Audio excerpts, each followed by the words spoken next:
Sarojini Naidu, the Nightingale of India, a true epitome of innocence. The woman who made history and gave us hope. Sarojini Naidu was a distinguished poet who rendered great poems and writings to the masses. She was an important figure of women during the Indian independence struggle, working relentlessly to attain civil rights and women emancipation, especially women education. Her anti-imperialistic ideas were remarkable and she was always inspired to make reforms. A typical Indian woman bound by stereotypes prevailing in the country, she did not have a conservation youth. However, this did not deter her aspirations and confidence. The woman who had power in her words, yet subtle in her voice. She, indeed, is the Nightingale of India. Her poem, The Gift of India, reflects her love and pride for her country. Gathered like pearls in their alien graves, silent they sleep by the Persian waves, scattered like shells on Egyptian sands. They lie with pale brows and brave broken hands. They are strewn like blossoms mown down by chance on the blood-brown meadows of Flanders and France. Formative years. Sarojini Chattopadhyay was born in Hyderabad on 13 February 1879 to Agornath Chattopadhyay and Varda Sundari Devi. Her parents' home was in Brahman Gaon, Bikrampur, Dhaka, Bengal. Her father was a Bengali Brahmin and was the headmaster of the Hyderabad College, which later became Nightingale College, who holds a PhD in science from the University of Edinburgh. Her mother wrote poems in Bengali. She was the eldest child in a family of 8 siblings.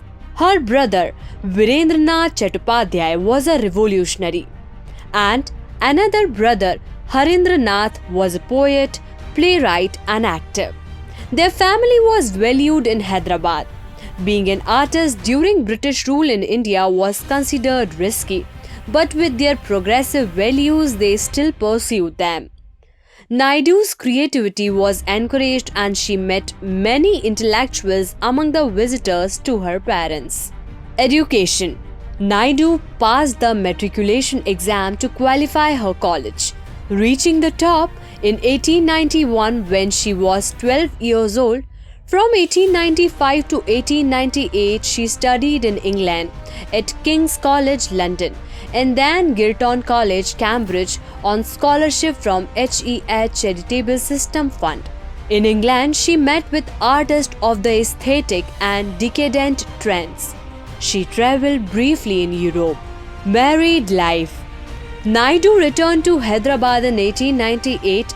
That same year, she married Govind Rajulu Naidu, physician, in intercaste marriage which were called unconventional and scandalous. However, both families approved a long and harmonious marriage. They had 4 children. Career. Rhetoric activity. From 1904, Naidu became an increasingly popular orator, actively promoting Indian independence and women's rights, stressing on women's education.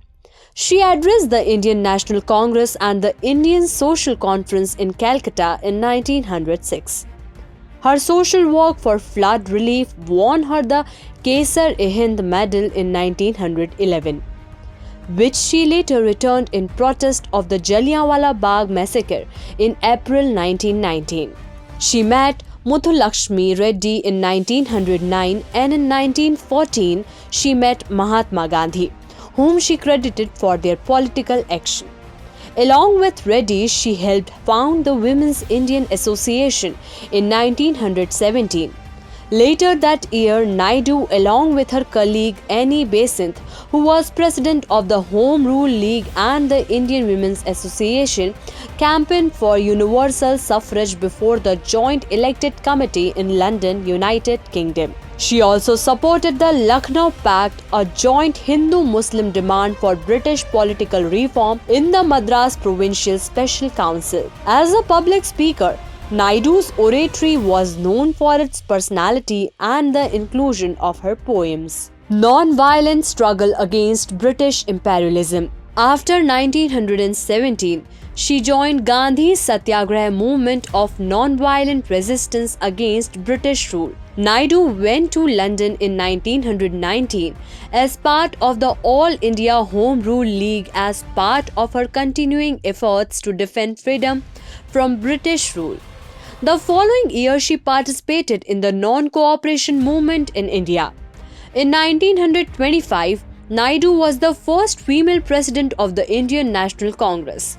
In 1927, Naidu was a founding member of the All India Women's Conference. Naidu also presided over the 1929 sessions of the East African and Indian Congress in South Africa. In 1950, Naidu and other women activists joined the Salt March. Naidu was arrested along with other congressional leaders. In 1931, Naidu and other leaders of the Congress party participated in the second round table led by Viceroy Lord Irwin in the wake of the Gandhi-Irwin Pact. Gandhi was imprisoned by the British in 1932. The British imprisoned Naidu again in 1942 for her participation in the Quit India movement. 1928 speech greeting Americans. When she visited America in 1928, she greeted the Americans with her powerful words. "I come to you from many thousand miles away as the ambassador of a very ancient country to the youngest nation in the world. It may surprise you that a country which you are taught to regard as conservative should have chosen a woman to be its representative and ambassador. But if you read the whole history of Indian civilization, you will realize that women has been the very pivot of its culture, of its inspiration, and of all the embassies of peace." Post-independence. After India gained independence from British rule in 1947, Naidu was appointed governor of the United Provinces, Uttar Pradesh, making her the first female governor of India. She remained in office until her death in March 1949. As a distinguished poet, Naidu started writing at the age of 12. Naidu's poetry is written in English and generally took the form of lyrical poetry in the tradition of British Romanticism. Her first collection of poems was published in London in 1905, titled The Golden Threshold. Her second, most strongly nationalist collection of poems, The Bird of Time, was published in 1912. The last book of new poems published in her life, The Broken Wing, in 1927, was dedicated to Muhammad Ali Jinnah. It includes the poem The Gift of India, which criticizes the exploitation of Indian mothers by the British empires. Awake, concluding a 1915 speech before the Indian National Congress to urge unified Indian action. Death. Sarojini Naidu's health deteriorated substantially. She died after collapsing following a fit of cough. Her last rites were performed at the Gomti River. Naidu died of cardiac arrest on 2 March 1949 at the Government House in Lucknow. Relationship with Mahatma Gandhi. Her first meeting with Mahatma Gandhi took place in London on the eve of the Great European War of 1914. Arrived fresh from his triumphs in South Africa, where he had initiated his principle of passive resistance and won a victory for his compatriots who were mainly contract workers at the time. The relationship between Gandhiji and Sarojini Naidu blossomed into that of an ideal master and disciple, Adarsh Guru Shishya. The Guru with overflowing consideration and affection for his Shishya, and Shishya with nothing but sincere reverence for its Guru. Its brilliant replicas and the occasional pleasant reproaches were totally free of any trace of malice, absolutely selfless and transparent, Both were endowed with great wit and wisdom. Sarojini Naidu, like Gautam Buddha, was a lord of infinite compassion. He exemplified in his daily life Christ's sermon from the Mount of Olives. Both by precept and practice, he realized the Prophet Muhammad's beautiful message of democratic brotherhood and equality of all mankind. Legacy. Naidu is known as one of India's leading feminists. Naidu's birthday, February 13, is celebrated as Women's Day to recognize the powerful voices of women in Indian history. As a poet, Naidu was known as the Nightingale of India. Naidu is commemorated in the Golden Threshold, an off-campus annex of the University of Hyderabad. The building was the residence of Naidu's father, Aghornath Chattopadhyay, the first principal of Hyderabad College. Asteroid 5647 Sarojini Naidu, discovered by Eleanor Helen at the Palomar Observatory in 1990, was named in her memory.